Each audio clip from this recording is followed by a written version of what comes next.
அன்புள்ளம் கொண்ட விருச்சிக ராசி அன்பர்களே, இந்த விருச்சிக ராசி அன்பர்கள் அனைவருக்கும் எனது இனிய புத்தாண்டு நல்வாழ்த்துக்கள். இந்த புத்தாண்டில் வரக்கூடிய முதல் மாதமாக இருக்கக்கூடிய ஜனவரி மாதம் உங்கள் எல்லாருக்கும் எப்படி இருக்கு அப்படின்னு தான் இந்த பதிவில் பார்க்க போகிறோம். பொதுவாக விருச்சிக ராசிக்காரங்க நல்ல ஆழமான சிந்தனை உள்ளவங்க. எதையும் எடுத்தால் கடைசி வரைக்கும் அதை முடிக்கிறதுக்குள்ள வல்லவங்களாக இருப்பாங்க. அந்த மாதிரி அந்த மாதிரி உங்களுடைய எண்ணம் இருக்கும். இதையும் முடிச்சிடணும், எடுத்த காரியத்தை முடிச்சிடணும் அப்படின்னு சொல்லி. ஒரு சில விஷயங்களை வெளியில் சொல்ல மாட்டாங்க, ரகசியமாக மனசுக்குள்ளே வச்சு அந்த காரியத்தை சக்ஸஸ் பண்ணக்கூடியவங்களாக இருப்பாங்க. பல பேர் உளவுத்துறையில் இருக்கிறவங்கலாம் இந்த ராசியில் இருக்கிறவங்க நிறைய பேர் இருக்கும். அதனால் ரகசியத்தை காக்கக்கூடியவர்கள் அப்படின்னு நம்ம சொல்லலாம். ரொம்ப ரேராக ஒரு சில பேர் அந்த ரகசியங்களை சொல்லக்கூடாத இடங்களில் சொல்லி மாட்டிக்கிறதும் உண்டு இந்த ராசிக்காரங்கள். இந்த ராசிக்காரங்களுக்கு இப்போ சுக்கிரன், சூரியன், செவ்வாய், புதன் இந்த 4 கிரகமும் உங்களுக்கு 2வது வீடான உங்களுக்கு 2வது வீடான தனுசு ராசியில் ஜனவரி மாதம் 13ஆம் தேதி வரைக்கும் இருக்காங்க. ஜனவரி 13க்கு மேலே இவங்க எல்லாருமே 13லேருந்து 17ஆம் தேதிக்குள்ளே இவங்க எல்லாருமே மகர ராசிக்கு போயிடுறாங்க. ஸோ இது அவங்களுக்கு 4வது வீட்டில் 1 2 3 4வது வீட்டில் ராகு இருக்கார். 5வது வீட்டில் சனி பகவான் இருக்கு. உங்களுக்கு 8வது வீட்டில் குரு பகவான் வக்ரமாக இருக்கார். 2 5க்கு அதிபதி குரு 8வது வீட்டில் வக்ரமாக இருக்கார். உங்களுக்கு தொழில் தான் சொல்லக்கூடிய 10வது வீட்டில் கேது இருக்கார். இதுதான் உங்களுக்கு உள்ள இந்த மாதம் உள்ள கிரக சூழ்நிலைகள். இதுக்கு உங்களுக்கு எப்படி நடக்கும் அப்படின்னு பார்க்க போகிறோம். பொதுவாக உங்களுக்கு 2 3 4 5 இந்த மாதிரியான இந்த மாதிரியான இடங்களில் கிரகங்களுடைய பயிற்சிகள் உங்களுக்கு எந்த விதமான பலன்களை கொடுக்கும் அப்படின்னு நம்ம பார்க்க போகிறோம். பொதுவாக இந்த சூரியன், செவ்வாய், புதன், சுக்கிரன் இவங்கெல்லாம் 2வது வீட்டில் இருக்கிறதுனால 2வது வீடு எதை பற்றி நமக்கு சொல்லும்? பணபரம் சொல்லும், பணங்காசு, பொருளாதாரத்தை பற்றி சொல்லும், குடும்பத்தை பற்றி சொல்லும், பேச்சு வாக்கு அதை பற்றி சொல்லும், உணவு பழக்க வழக்கங்கள் இதெல்லாம் 2ஆம் வீடு குறிக்கும். பொதுவாக இந்த காலகட்டத்தில் வருமானம் நல்லாயிருக்கும். உங்களுக்கு உங்கள் ராசி அதிபதி செவ்வாயும் அங்கே தான் இருக்கார். குரு பார்வையில் இருக்கார். அந்த வீட்டுக்கு அதிபதியான குருனுடைய பார்வையில் இருக்கார். வக்ர குருவாக இருந்தாலும் குரு பார்வை தான். அதனால் வருமானம் பொறுத்தவரை நல்லா உயர்வும், பண வரவுகள் நல்லாயிருக்கும். ஃபேமிலி உங்களுடைய வேலைக்கு உங்களுக்கு உங்களுடைய ஃபேமிலி சப்போர்ட் பண்ணுவாங்க. இந்த காலகட்டத்தில் இந்த பணம் வருது இல்லையா, அப்போ சேவிங்ஸ் பிளான் பண்ணுறதுக்கு இது ரொம்ப நல்ல டைமாக இருக்குது. பொதுவாக உங்களுடைய வார்த்தைகளுக்கு நல்ல மரியாதை இருக்கும். நீங்கள் சொல்கிற காரியங்கள் சில பேர் நீங்கள் சொன்ன மாதிரியே நடந்து சார் சொல்லுவாங்கள்ல, அது மாதிரியெல்லாம் இந்த காலகட்டங்கள் இருக்கும். ஆனால் கடுமையாகவோ கோபமாகவோ பேசுகிறத நீங்கள் தவிர்த்துக்கணும். வாக்கில் கொஞ்சம் ஜாக்கிரதையாக இருக்கணும். அவசரப்பட்டு வார்த்தைகளை விட்டுறக்கூடாது. நான் ஏற்கனவே சொன்னேன் இல்லையா, சொல்லக்கூடாத இடங்களை சொல்லக்கூடாத விஷயங்களை நம்ம பேசிட்டோம்னா அதுவே நமக்கு பிரச்சனை ஆகிடும். அதனால் பேசும்போது வார்த்தைகளில் நீங்கள் கவனம் வச்சுக்கணும். குடும்பத்தை பொறுத்தளவு நல்ல சந்தோஷமான நிகழ்ச்சிகள் நிறையா இருக்கும். குடும்பத்தில் சுப நிகழ்ச்சிகள் நடக்கிறதுக்கான வாய்ப்புகள் நிறையா இருக்குது. இருந்தாலும் குடும்பத்தில் சின்ன சின்ன மிஸ் அண்டர்ஸ்டாண்டிங்ஸ், வாக்குவாதங்கள் வரத்துக்கும் வாய்ப்புகள் நிறையா இருக்குது. அதையும் நீங்கள் கவனத்தில் வச்சுக்கணும். அதனால் பேச்சில் கொஞ்சம் கவனம் இருக்கணும். அனாவசியமான வார்த்தைகள் விட்டுறக்கூடாது. நம்மளை அறியாமல் விடக்கூடிய வார்த்தைகள் நமக்கே பேக் ஃபயர் ஆகிடும்.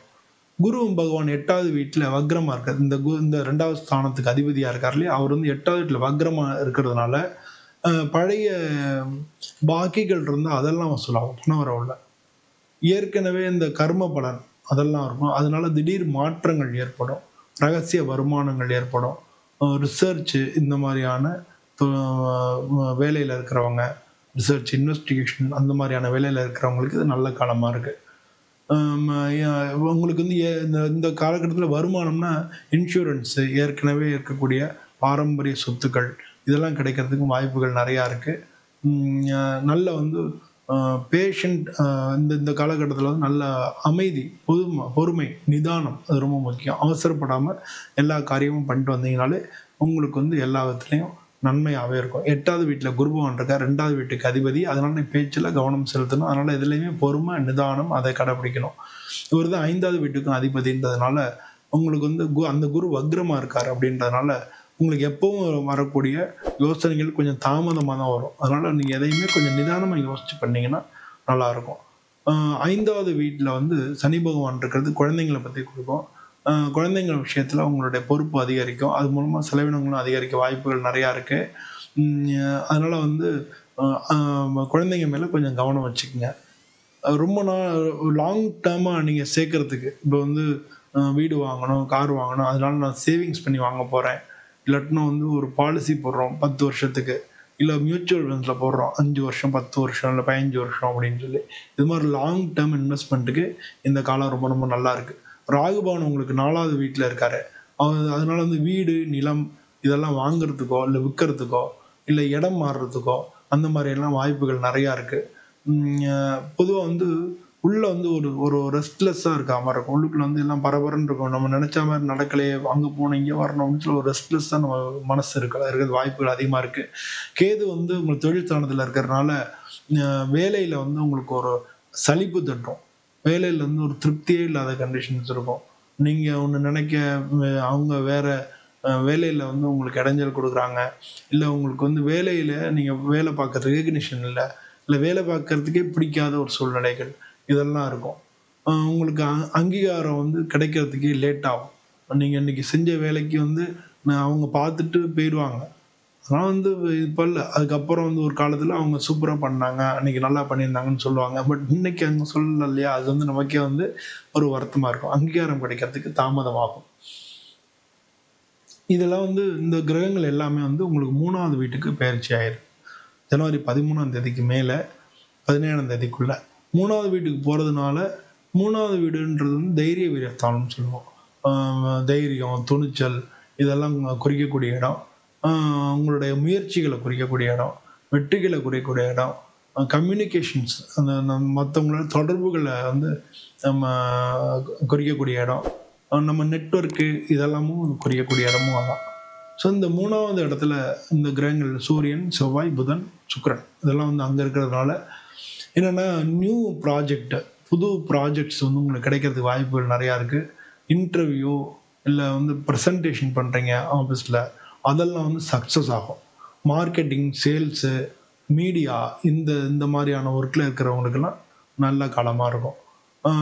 கொஞ்சம் சிறிய தூர பிரயாணங்கள் ஏதானும் ஏற்படும். தொழில் ரீதியாக நீங்கள் பிரயாணம் பண்ணுறதுக்கான வாய்ப்புகள் நிறையா இருக்குது.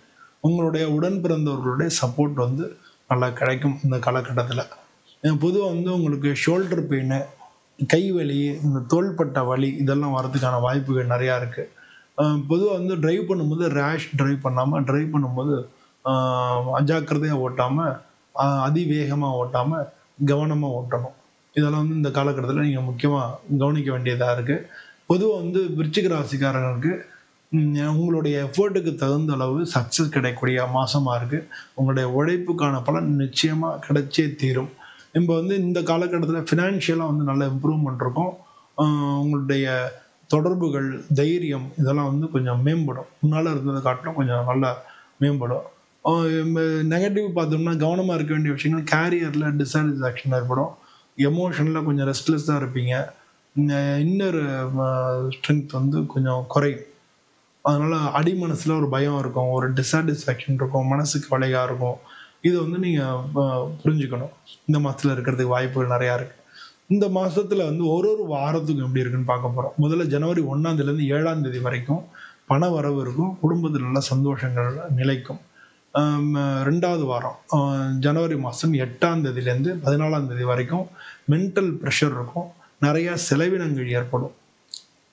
இதுக்கு அடுத்து வரக்கூடிய ஜனவரி மாதம் 15ஆம் தேதியிலேருந்து 21ஆம் தேதி வரைக்கும் இருக்கக்கூடிய அந்த புது ஆப்பர்ச்சுனிட்டிஸ் இருக்கும். நீங்கள் அதை எங்கேயான சிறிய தூர இடங்களுக்கு வேலை சம்பந்தமாக பயணம் செய்ய வேண்டி வரும்.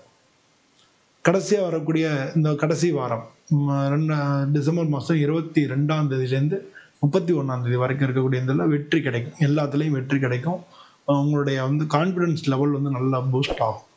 ஸோ இதெல்லாம் வந்து இந்த 4 வாரமும் ஒவ்வொரு வாரத்துக்கும் பார்த்தால 4வது வாரம் நல்லா இருக்குது. பொதுவாக இந்த ஜனவரி மாதம் உங்களுக்கு ஒரு நல்ல மாதமாகவே இருக்குது. உங்களுடைய எஃபோர்ட்டுக்கு ஏற்ற நிச்சயமான பலன், உழைப்புக்கேற்ற பலன் உங்களை வந்தே தீரும். அப்படின்னு நீங்கள் எடுத்துக்கலாம். இந்த மாதத்தில் நீங்கள் வணங்க வேண்டியது உங்கள் ராசிக்கு அதிபதி செவ்வாய் அப்படின்றதுனால செவ்வாய்க்கு வந்து முருகனுக்கு வந்து நீங்கள் வந்து செவ்வாய்க்கிழமை முருகனை வணங்கலாம். இல்லாட்டினா ஆஞ்சநேயரையும் வணங்கலாம். ஆஞ்சநேயரை வணங்கினாலும் உங்களுக்கு நல்ல பலன் கிடைக்கும் இந்த காலகட்டத்தில்.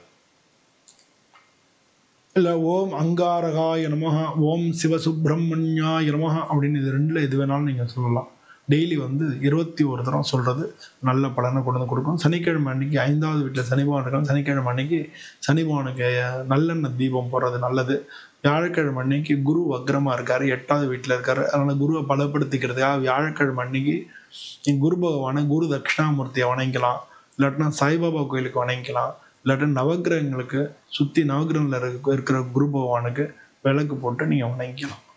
நெய் விளக்கா போடும்போது இதான் இந்த மாதத்தில் நீங்கள் இதெல்லாம் பண்ணீங்கன்னா உங்களுக்கு இந்த மாதம் மிக நல்ல மாதமாகவே இருக்கும். இந்த வீடியோ பிடிச்சிருந்ததுன்னா உங்களுக்கு வந்து ஜாதகம் பார்க்கணும், நீங்கள் என்னை தொடர்பு கொள்ளலாம். கீழே நம்பர் இருக்கு. உங்களுடைய தசாபுத்தி படி தான் நடக்கும் அப்படின்றத நீங்கள் புரிஞ்சுங்க. இது கோச்சார பலன்கள் தான். நீங்கள் வந்து என்கிட்ட ஜாதகம் பண்ண கீழே நம்பர் இருக்குது, அது மூலமாக தொடர்பு பண்ணிங்கன்னா நம்ம நேரடியாக அவங்க ஜாதகத்தை பற்றி பேசலாம். இந்த வீடியோ பிடிச்சினா லைக் பண்ணுங்கள், ஷேர் பண்ணுங்கள், கமெண்ட் பண்ணுங்கள். மீண்டும் இது மாதிரி இன்னொரு வீடியோவில் உங்களை சந்திக்கிறேன். அனைவருக்கும் நன்றி.